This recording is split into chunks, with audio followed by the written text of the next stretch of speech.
예수께서 길을 가실 때에 날 때부터 맹인된 사람을 보신지라. 제자들이 물어 이르되 랍비여, 이 사람이 맹인으로 난 것이 누구의 죄로 인함이니이까? 자기니이까 그의 부모니이까? 예수께서 대답하시되 이 사람이나 그 부모의 죄로 인한 것이 아니라 그에게서 하나님이 하시는 일을 나타내고자 하심이라. 때가 아직 낮음에 나를 보내신 이의 일을 우리가 하여야 하리라. 밤이 오리니 그때는 아무도 일할 수 없느니라. 내가 세상에 있는 동안에는 세상의 빛이로라. 이 말씀을 하시고 땅에 침을 뱉어 진흙을 이겨 그의 눈에 바르시고 이르시되 실로암 못에 가서 씻으라 하시니, 실로암은 번역하면 보냄을 받았다는 뜻이라. 이에 가서 씻고 밝은 눈으로 왔더라. 이웃 사람들과 전에 그가 거린인 것을 보았던 사람들이 이르되 이는 앉아서 구걸하던 자가 아니냐. 어떤 사람은 그 사람이라 하며 어떤 사람은 아니라 그와 비슷하다 하거늘 자기 말은 내가 그라하니. 그들이 묻되 그러면 내 눈이 어떻게 떠졌느냐. 대답하되 예수라 하는 그 사람이 진흙을 이겨 내 눈에 바르고 나더러 실로암에 가서 씻으라 하기에 가서 씻었더니 보게 되었노라. 그들이 이르되 그가 어디 있느냐. 이르되 알지 못하노라 하니라. 아멘. 만일 어떤 사람이 정상적인 시력을 가지고 있었는데 갑자기 앞을 보지 못한다고 한다면은 매우 답답하고 불편할 것입니다. 왜냐하면 오늘날 많은 사람들이 시각 자료를 사용하여서 정보를 얻기 때문입니다. 초등학교에 다니는 아이들도 어려서부터 스마트폰을 갖게 되고 일찍부터 그 화면을 보면서 다양한 정보도 접하기도 하고 게임을 하기도 합니다. 요새는 식당에 가서 음식을 주문할 때에도 식당 직원을 불러서 음식을 주문하는 것이 아니라 그 테이블마다 화면이 있고 거기에 있는 메뉴를 선택하고 또 결제를 하고 그렇게 화면을 보면서 주문을 하기도 합니다. 다양한 시각적 자료가 많이 있고 또 시청각 자료를 통하여서 편리한 생활을 하고 있습니다. 만일 이러한 시대 가운데에 갑자기 앞을 보지 못하게 된다고 한다면은 매우 불편하고 안타까운 삶일 수밖에 없습니다. 이것은 과거에도 마찬가지였습니다. 시청각 자료나 화면이 없던 시대에도 하나님이 만드신 자연 만물을 보지 못한다면은 매우 슬프고 안타까운 일입니다. 창세기 1장 1절 말씀과 같이 태초에 하나님이 천지를 창조하셨습니다. 첫째 날부터 여섯째 날까지 모든 것들을 질서 있고 조화롭고 아름답게 창조하셨습니다. 빛과 어두움을 만드시고 땅과 바다를 만드시고 하늘과 달과 해와 별들 모든 만물을 다 만드셨습니다. 그리고 하나님이 보시기에 심히 좋았더라 라고 말씀하고 있습니다. 모든 순서의 창조의 과정마다 하나님이 보시기에 심히 좋았더라 라고 말씀하고 있습니다. 즉 하나님이 만드신 자연과 이 환경은 하나님이 보시기에도 매우 아름답고 조화로운 그러한 세상입니다. 그런데 오늘날 사람들이 어떻게 합니까? 개척이나 어떤 개발을 명목을 통하여서 산을 깎기도 하고 바닷물을 오염시키기도 하고 공기를 매연으로 말미암아 탁하게 변화시키기도 합니다. 그러한 무분별한 개발과 환경 파괴로 말미암아 그 피해는 고스란히 사람이 받고 있습니다. 어떤 아토피와 같은 피부병이라든지 다양한 질병으로 말미암아 또다시 고통 가운데 처하게 되는 것입니다. 그러므로 하나님을 믿는 자들이 해야 할 것은 하나님이 만드신 아름다운 자연 환경을 잘 가꾸고 다스리고 통치하는 것이 너무나도 중요합니다. 오늘 날씨가 눈이 오는 날씨였는데 이 눈 오는 날씨에 산을 올라가면 어떻습니까? 굉장히 아름다운 설경을 볼 수가 있습니다. 그만큼 하나님이 만드신 자연 환경이 아름답고 조화롭고 또 산 정상에 올라가서 바라보는 그 경치는 매우 상쾌하고 기분이 좋습니다. 그런데 이렇게 아름다운 자연 환경을 보지 못한다면, 맹인이 되었다면 매우 안타까운 삶을 살 수밖에 없습니다. 이것은 오늘 본문에 등장하는 한 맹인도 마찬가지였습니다. 1절 말씀을 보면은 예수께서 길을 가실 때에 날 때부터 맹인된 사람을 보신지라 라고 말씀하고 있습니다. 예수님께서 제자들과 함께 길을 가시고 있었는데 맹인을 보았습니다. 앞을 보지 못하는 장애를 가지고 있는 사람이었습니다. 그런데 그 사람은 어떤 사람이었습니까? 태어날 때부터 맹인이었습니다. 얼마나 많은 어려움과 고난 가운데 살았을지 추측해 볼 수 있습니다. 오늘날처럼 장애인들을 위한 좋은 시설이 갖추어져 있는 것도 아니었고 어떤 편의시설이나 복지가 전혀 없었기 때문에 불평등한 사회 속에서 살아갈 수밖에 없었습니다. 예수님 당시의 유대 사회는 장애를 가지고 있거나 질병을 가지고 있는 사람들을 위로하고 도와주는 것이 아니라 차별하고 또 함께 어울리지 않는 그러한 잘못된 문화를 가지고 있었기 때문입니다. 그래서 제자들은 예수님께 질문을 합니다. 2절 말씀에 제자들이 물어 이르되 랍비여 이 사람이 맹인으로 난 것이 누구의 죄로 인함이니까 자기니까 그의 부모니이니까 라고 질문을 합니다. 즉 이 제자들의 질문은 두 가지입니다. 저 맹인이 맹인으로 태어난 것이 자기 자신의 잘못입니까? 자기 자신의 죄입니까? 아니면 그의 부모의 잘못, 죄로 말미암아 맹인이 된 것입니까? 라고 질문하고 있습니다. 이러한 질문 이면에는 맹인이 된 것이 죄 때문이다, 잘못 때문이다 라는 인식이 깔려 있습니다. 즉 죄가 있기 때문에 누군가가 잘못을 했기 때문에 그 벌로 맹인이 된 것이다 라는 인식을 가지고 있습니다. 이것을 다른 말로 하면 인과응보 사상이라고 합니다. 우리나라 사자성어 중에 인과응보라는 말이 있습니다. 무언가 잘못을 했기 때문에 그에 따른 형벌을 받게 된다. 원인이 있기 때문에 결과가 있다라는 뜻입니다. 이러한 인과응보를 잘 나타내고 있는 성경 인물이 구약 성경에 등장하는 욥입니다. 욥은 동방의 의인이었습니다. 많은 재산을 가지고 있었고 자식의 축복도 받은 사람이었고 많은 가족을 거느리고 있는 동방의 의인이었습니다. 그와 같이 복을 많이 받은 사람이 없었습니다. 그런데 어느 날 갑자기 집이 무너지더니 가족 모두가 목숨을 잃게 되었고 갑자기 도둑이 쳐들어와서 모든 재산을 다 가져가고 말았습니다. 욥 또한 건강을 잃어버리고 질병을 얻게 되었습니다. 그렇게 욥이 한순간에 망하게 되자 욥의 세 친구가 찾아왔습니다. 엘리바스와 빌닷과 소발이라고 하는 욥의 세 친구가 찾아왔습니다. 상식적으로 생각한다면 친구들이 왔으면은 뭔가 위로해주고 또 도와주고 이렇게 함께 협력해 주어야 하는데 오히려 욥의 세 친구들은 욥을 비난하고 정죄하고 비판하였습니다. 왜냐하면 욥이 어떠한 잘못을 했기 때문에 하나님 앞에 범죄하였기 때문에 하나님이 이러한 모든 축복을 다 빼앗아간 것이다 라고 추측하고 욥을 비난하였습니다. 그래서 얼른 하나님께 용서를 빌고 회개해야 된다라고 하면서 욥을 비난하기 시작하였습니다. 하지만 욥이 정말로 죄가 있었습니까? 정말로 하나님이 욥에게 벌을 내리신 것입니까? 그것이 아니라 바로 사탄이 마귀가 욥이 정말로 하나님을 경외하는지 시험하기 위함이었습니다. 욥이 정말로 까닭없이 하나님을 경외하겠습니까? 만일 욥이 가지고 있는 모든 재산과 생명 또 건강까지 다 빼앗아 가면은 틀림없이 하나님을 원망할 것입니다 라고 호언장담하였습니다. 하지만 욥은 끝까지 하나님을 원망하지 않았습니다. 그리고 다시 한번 인내하며 하나님께 부르짖어 기도하였을 때에 갑절의 축복을 회복하여 주었습니다. 바로 이러한 욥의 경우와 같이 욥의 세 친구들의 경우와 같이 제자들은 저 맹인이 맹인으로 태어난 것이 죄 때문입니다 라고 말하고 있는 것입니다. 하지만 예수님의 생각은 달랐습니다. 오늘 본문 3절에 이렇게 말씀하고 있습니다.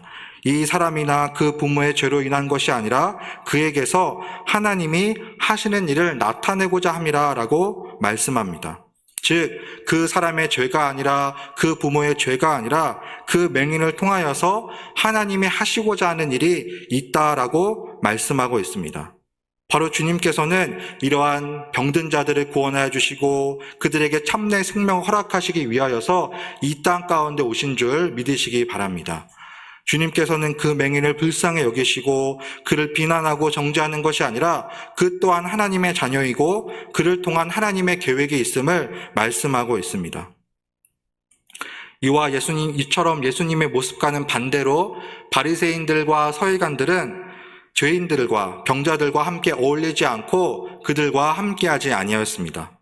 예수님은 어떻게 하든지 죄인들과 병든 자들을 구원하기 위하여서 그들과 함께하였지만 바리새인들과 서기관들은 외식하는 자들이었고 그들을 멀리하였습니다. 자신들은 깨끗하고 정결하기 때문에 죄인들과 병든 자들과 함께 어울릴 수 없다라고 주장하였습니다.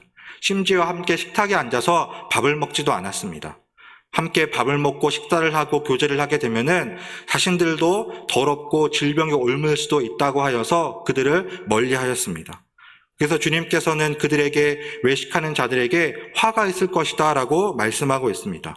겉으로만 하나님을 잘 믿고 거룩한 척 하기 때문입니다. 사무엘상 16장 7절 말씀에서도 나 여호와는 중심을 보시느니라 라고 말씀하고 있습니다. 바로가 하나님께서는 죄인이든지 질병을 가지고 있던 사람이든지 연약한 자이든지 정말로 그 마음 가운데에 하나님을 믿고 모시는 자에게 참된 생명을 허락하여 주시는 줄 믿으시기 바랍니다. 그래서 주님께서는 이렇게 말씀하고 있습니다. 누가복음 5장 31절에 건강한 자에게는 의사가 쓸데없고 병든 자에게라 쓸데있나니 라고 말씀합니다. 즉 예수님께서 영적인 의사가 되어주십니다. 오늘날에도 아프고 병들면 어디에 갑니까? 병원에 갑니다. 병원에 가서 진찰을 받고 진료를 받고 약을 처방받고 심하면 수술을 하고 입원을 하기도 합니다. 그래서 온전히 회복되는 것입니다. 오늘날에는 온전한 정신을 가지고 있는 사람을 찾아보기 힘들다라고 합니다. 우울증이나 어떤 불면증, 강박증, 스트레스 이런 것들로 말미암아 사람들이 정신적으로 힘들고 어려운 삶을 산다라고 합니다. 이런 우울증이 심하게 되면 심지어 살인까지 저지른다라고 합니다. 뉴스를 보아도 이러한 사실을 알 수가 있습니다. 우리나라가 과거에 가난하고 전쟁으로 말미암아 폐허가 되었을 당시에는 1950년대, 60년대만 해도 먹고 사는 문제가 해결되면 모두가 행복할 것만 같았습니다.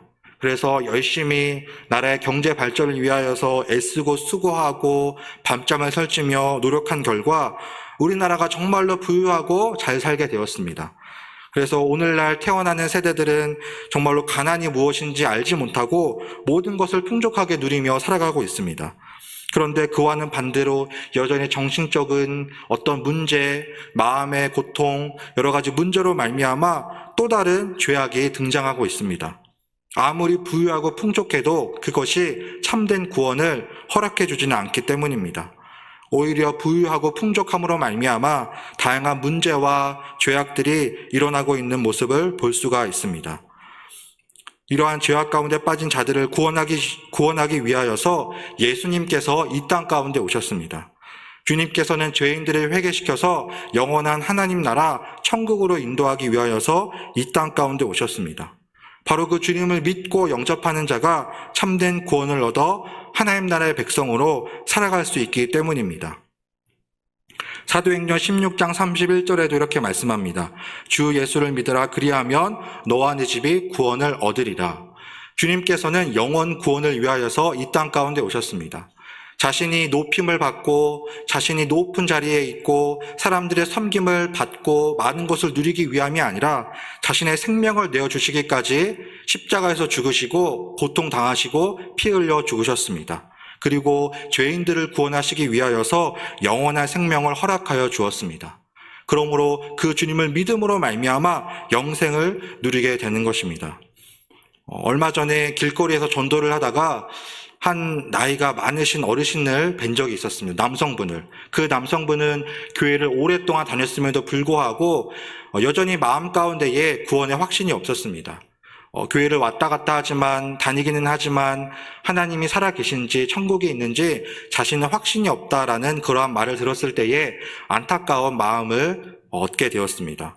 마찬가지로 교회는 오래 다녔지만 그 마음 가운데 진정으로 예수님을 영접하지 않는다면 참된 구원을 얻을 수가 없습니다. 여러분들은 이미 주님을 믿고 영접하였기 때문에 구원받은 줄 믿습니다. 그리고 이미 복을 받은 자들입니다.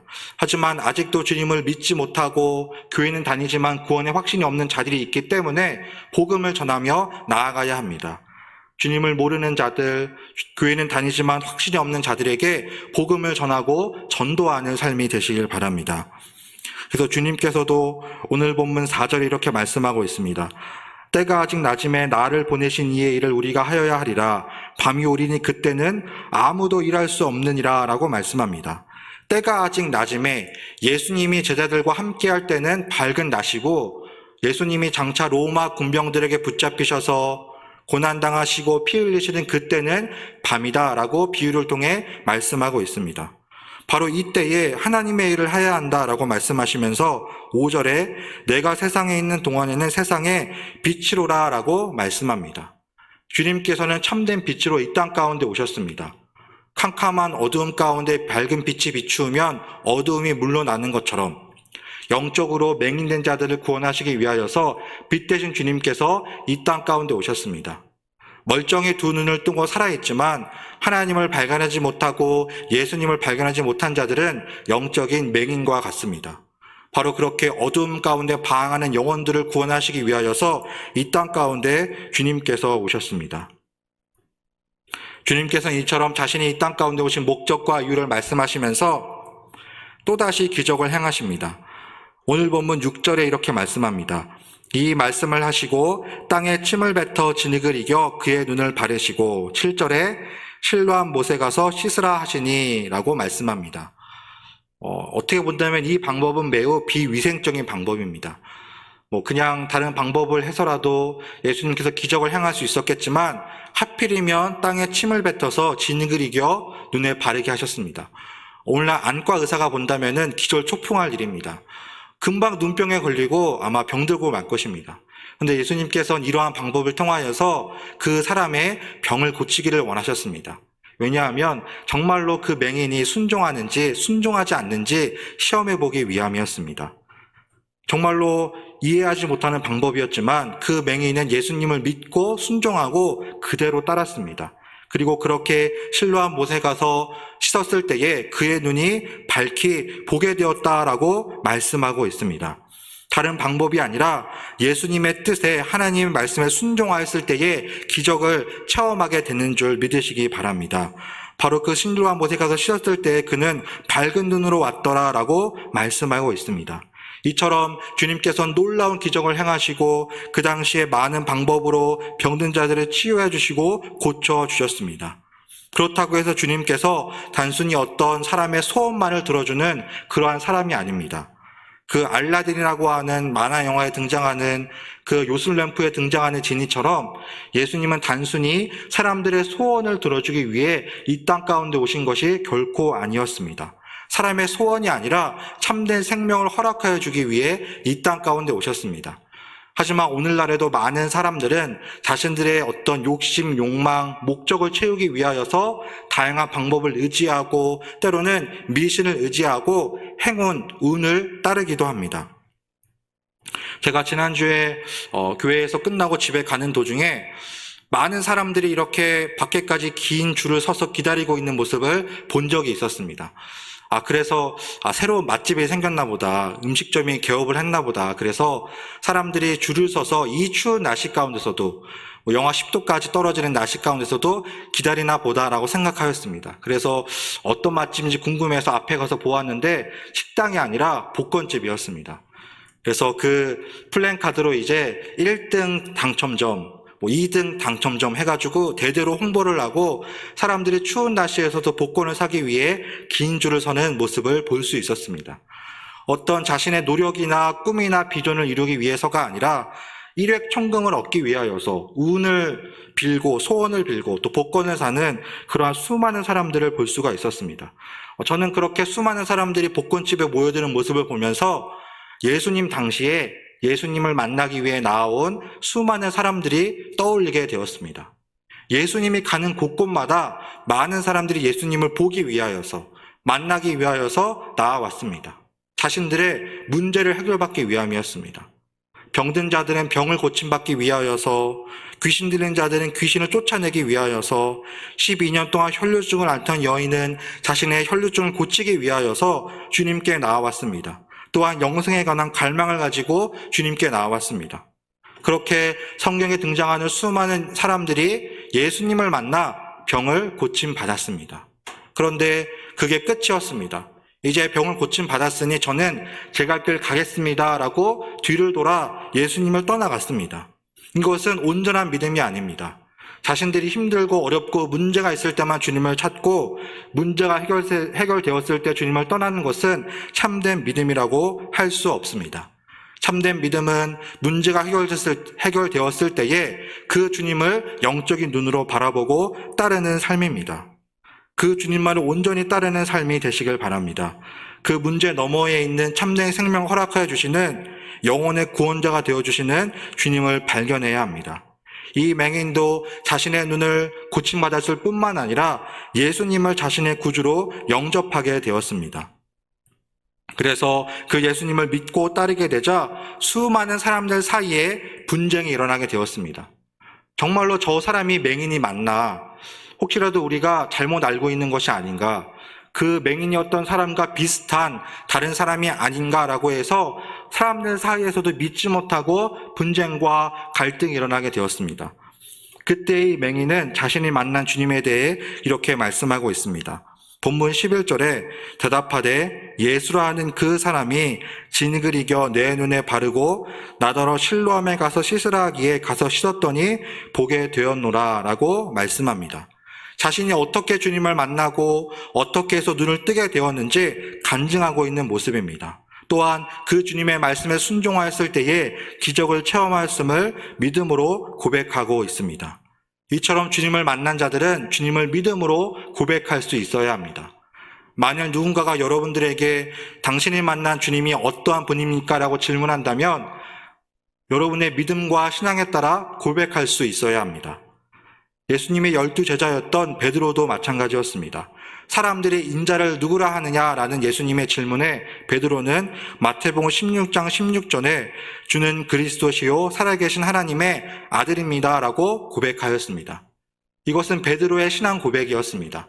정말로 예수님이 구약 성경에 등장하는 수많은 예언자들의 예언되었던 메시아이고 하나님의 아들입니다라는 믿음의 고백이었습니다. 주님께서는 이러한 베드로의 믿음의 고백을 칭찬하시면서 그를 통하여서 수많은 영혼들이 구원에 이를 것을, 복음을 듣고 돌아올 것을 말씀하셨습니다. 이처럼 주님을 믿고 따르는 것은 너무나도 중요합니다. 주님을 믿지 못하는 자는 영적으로 맹인과 같기 때문입니다. 하나님을 보지 못하고 세상의 죄악과 헛된 우상에 사로잡혀 살아가는 자들이기 때문입니다. 그러므로 주님을 발견한 자들은 선한 목자 되시는 그 주님을 따라가야 합니다. 선한 목자는 양들을 위하여 목숨을 버리는 목자입니다. 반면에 사꾼 목자는 양들을 사나운 짐승에 잡아먹게 냅두고 자신의 욕심만을 취하는 그러한 거짓 목자입니다. 양들은 시력이 좋지 않고 청각도 좋지 않기 때문에 목자의 음성을 따라가야 합니다. 그래야지만 물을 마실 수 있고 푸른 풀밭에서 참된 쉼과 안식을 얻을 수 있습니다. 양의 무리를 벗어나게 되면 사나운 짐승에 잡아먹히고 맙니다. 그러므로 주님을 딱 믿고 따르는 자들은 앞서가신 주님, 선한 목자 되신 주님을 바라보는 삶이 되어야 합니다. 바로 그것이 주님께서 이 땅 가운데 오신 목적과 이유이기 때문입니다. 오늘 본문 말씀에 등장하는 한 맹인은 예수님을 만나 자신의 병을 고침받고 주님을 발견하고 믿고 따르게 되었습니다. 하지만 오늘날 수많은 사람들이 이러한 주님을 발견하지 못하고 영적인 맹인된 삶을 살고 있습니다. 먼저 주님을 믿는 자로서 어떠한 삶을 살아야 합니까? 내가 만난 주님을 믿지 않은 자들에게 증거하고 복음을 전하는 삶이 되시길 바랍니다. 오늘날도 수많은 사람들이 영적인 맹인이 되어서 주님을 믿지 못하고 죄악 가운데 빠져 방황하는 삶을 살고 있습니다. 그러한 자들에게 주님의 복음을 증거하고 하나님 나라 확장을 위하여서 교약에 쓰임받는 모두가 다 되시길 주님의 이름으로 축복합니다. 기도하시겠습니다.